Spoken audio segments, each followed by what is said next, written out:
Before we get into the video, I just want to say that everything I'm going to say is my opinion and should be taken with a grain of salt. If you like one game over the other, then that's perfectly fine. I just want to share my opinions and show my reasoning for why I have them. The short version is this.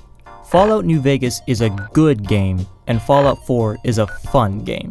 What do I mean by that though? Well, when it comes to any piece of entertainment in general, I think it can fit into one of 4 categories. Bad, fun, good, and great. Bad pieces of content are really self-explanatory. This is something that you never want to see or play again because it was either too boring or cringy or just, well, bad to sit through. A good example, in my opinion, of something like this is No Man's Sky.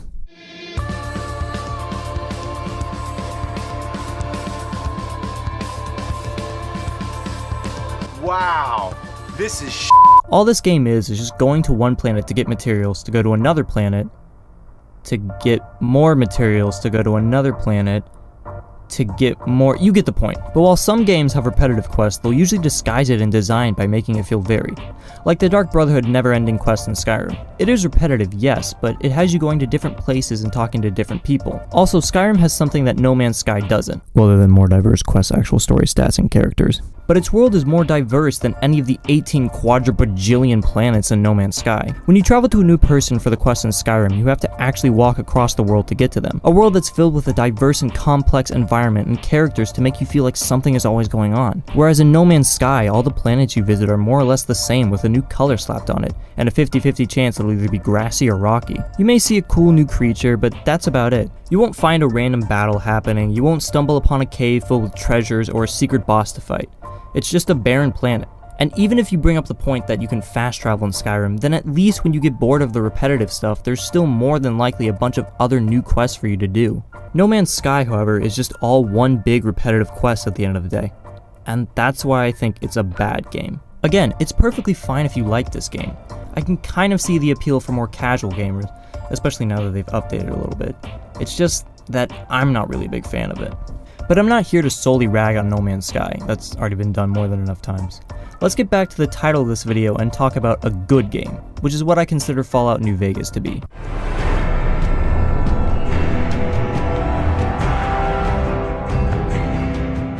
Now, New Vegas was actually my first entry to the Fallout series, and when I first played it, I loved it.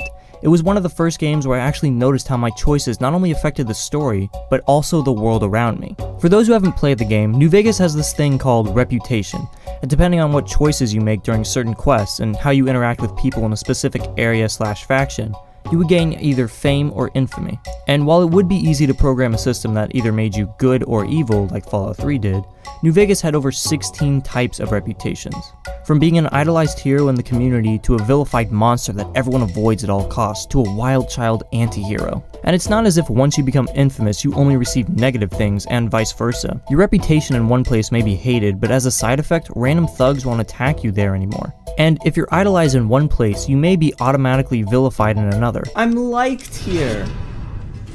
I'm shunned there. This is all to help further the idea that what you do in the game has meaning and immerse you into the game even more. Looking at the main story, New Vegas tells a really interesting one.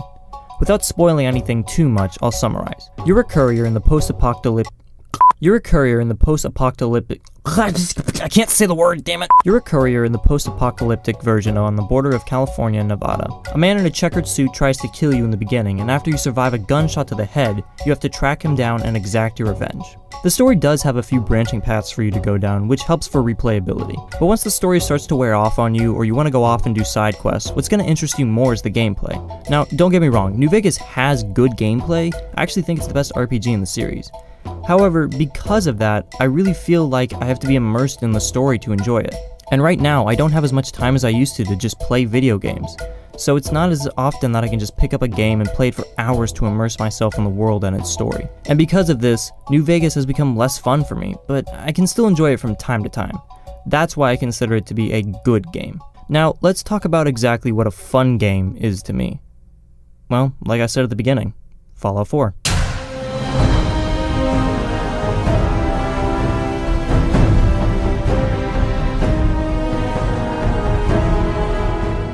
Let's be honest, not every game's story is perfect, or even good for that matter. But that's okay, because it's not the only thing the game needs to succeed. And I'm not even saying Fallout 4's story is bad. I was actually rushing the main story in my first playthrough to see how it would end. And I remember when I got to the twist, I paused the game and walked around my room for like 10 minutes trying to figure out if it was a lie/trap or not. For those who have played the game, you know what I'm talking about. What I am saying though is that the story, for me personally, wears off quicker than others. Parts of New Vegas' story still captivate me to this day. But around the 3rd to 4th playthrough, I started to get bored with 4's story. I felt like each ending was barely different from another, with the exception of one. And since the world wasn't as immersive, I started to care less and less with the choices I was making and just wanted to mess around the world instead of going to find my son. Apparently everyone's like, hey, you know, that missing son that you have and you probably should care for, you should probably go save him. So I guess we'll go do that. Now, like I said in the New Vegas segment, when the story wears off, the game starts to fully rely on its gameplay. And for me, Fallout 4 has really good gameplay. It's the best shooter in the series and has a pretty simple UI to use when it comes to leveling up. You see, the reason I have more hours logged on Fallout 4 than New Vegas is simply because I can jump into 4, not have to care about my choices or the story, and just go around the Commonwealth either doing random meaningless side quests or building settlements. In fact, when I play 4, I usually don't even listen to the game's sound. Instead, I'll be listening to either a podcast or maybe some random series from my favorite YouTubers. I can't really do this with New Vegas. I know that my choices have meaning and I like the story more, so I want to pay attention. And because of that, I just can't play it casually whenever I want. With 4, I can, and that's why I think it's a fun game. Now I know some of you may be saying that it's just a video game and I shouldn't worry about it so much, but it's how I enjoy playing the game. Some of you might be thinking that I'm wrong about New Vegas and its gameplay is much better than 4's and can still be played casually, and that's fine. If you have that opinion, please let me know in the comments. I really am interested in hearing your opinion on this topic. But for me personally, I just don't feel the same way about the game. And with that, let's move into the final category. What do I consider to be a great game?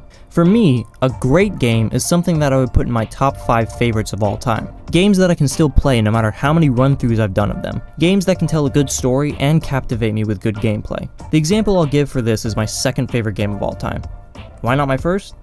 Well, because my first is Skyrim and I don't want to solely talk about Bethesda games. Anyways, my second favorite game of all time is Borderlands 2. This ain't no place for no hero.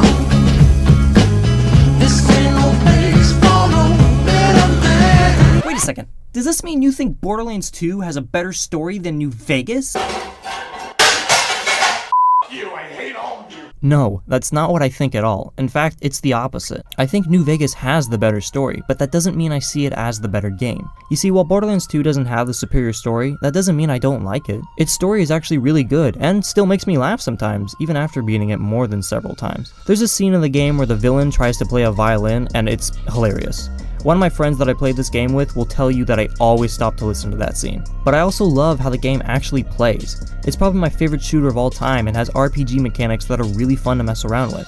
And it only gets better with multiple playthroughs of different characters. With Borderlands 2, I can be dropped anywhere in the game, whether it be the beginning or the ending, and enjoy it for both the story and the gameplay. Do I listen to podcasts and random videos on some runs like I do with 4? Not gonna lie, yes, sometimes I will. But the difference is that I don't always need it to enjoy playing the game. With Fallout 4, if I were to just listen to the game, I really wouldn't enjoy it as much as I do, and get bored much faster. Borderlands 2, however, is really interesting and can be really fun to listen to and follow along with. But when there are those times that I just want to grind for levels or mess with some random side quests, I'll listen to something else. But the fact that the story is still interesting and fun as it was the first time I played it, and the game's mechanics still stand the test of time after so many playthroughs, is why I think Borderlands 2 is a great game. Now I know there still might be some people who are confused what I mean by New Vegas being only a good game and not a fun or great one. While it does boil down to my personal opinion, I want to show another example of what I consider to be a good game. What Remains of Edith Finch. This game has one of the most interesting stories I have ever heard, period. And it's mainly due to the fact by how this story is told. The game does it in such a brilliant way. If you haven't played this game, I highly recommend you give it a shot, or at the very least watch a Let's Play on it. It's only about 2 hours long, but has a wide cast of characters that all feel like real, genuine people. It also has such a creatively designed environment that on my second playthrough, I spent half the time just exploring it. Some people would call this game a walking simulator, but I'm more inclined to call it an interactive novel. Each section of the story has its own unique feel to it, and nothing ever feels like a repeat. In one part, you may be reading a comic book and taking control of the girl in the story, or in another, you're a hermit living in an underground basement just trying to survive. I honestly don't want to say much more than that because, as I said, this game is really good and I think everyone should play it. But for those who have, you know there is one section that is even more different from all the others, and that's Lewis's story. His section was a big reason that I even replayed the game a second time. Now, the point of me telling you all this is I want you to know how much I really liked playing this game and discovering its story, but I would still consider it to be a good game. Think about it. This really isn't a game that you can enjoy for gameplay alone, even though it does have some legitimately fun sections to play. And once you hear the story a couple times, it starts to get old. I haven't touched the game in almost a year as of the time of recording this video, but I still liked playing it and thought its story was amazing, which is why I think it's a good game, and that's likewise how I feel about New Vegas. The main difference is that I haven't truly seen all of what New Vegas has to offer, that's why I still go back to it. With Fallout 4, I really couldn't care if I have or have not seen everything. I just like going around the Commonwealth and doing random stuff while I listen to something else that will entertain me. Oh god, I really am a millennial. Now, I just want to say two things before I end the video. One, no, I don't think in order for a game to be great, it has to be an open world RPG. Hell, my third favorite game of all time is Halo 2, a very linear action FPS game. I would go into why I consider it to be a great game and not just a good one, but I don't want to make this video an hour long. 2. As I said in the beginning, these are solely my opinions. I'm not here to tell anyone what games are good and what games are bad for them. I mainly made this video because a friend of mine said there's no way I could like playing Fallout 4 more than New Vegas. However, if your opinion is different, I encourage you to let me know in the comments. Tell me what you think about all this and let me know why some of your favorite games are your favorites. Show your friends this video and see if they have a different opinion about it. I really want to hear everyone's thoughts on this topic. It's okay to like one game and for someone else to hate it, because it just boils down to preference. But in sharing our thoughts about it, maybe we can find a new appreciation for games that we may have initially thought were boring or even bad. Thank you guys so much for watching this video. I really have fun doing these video essays, so if you want to see more, let me know in the comments down below. And if you have any suggestions on topics or games you'd like me to cover, please let me know. Also, if you like this content and want to help out the channel, consider checking out my Patreon. I've got a lot of cool stuff over there, and I'm considering adding some more, like maybe releasing these video essays a couple days early before I post them to YouTube. And once again, thank you to everybody who watched the video. I really am excited to see what you guys thought about it, and I'll be down in the comments down below answering everybody. Until then, I'll see you guys next time.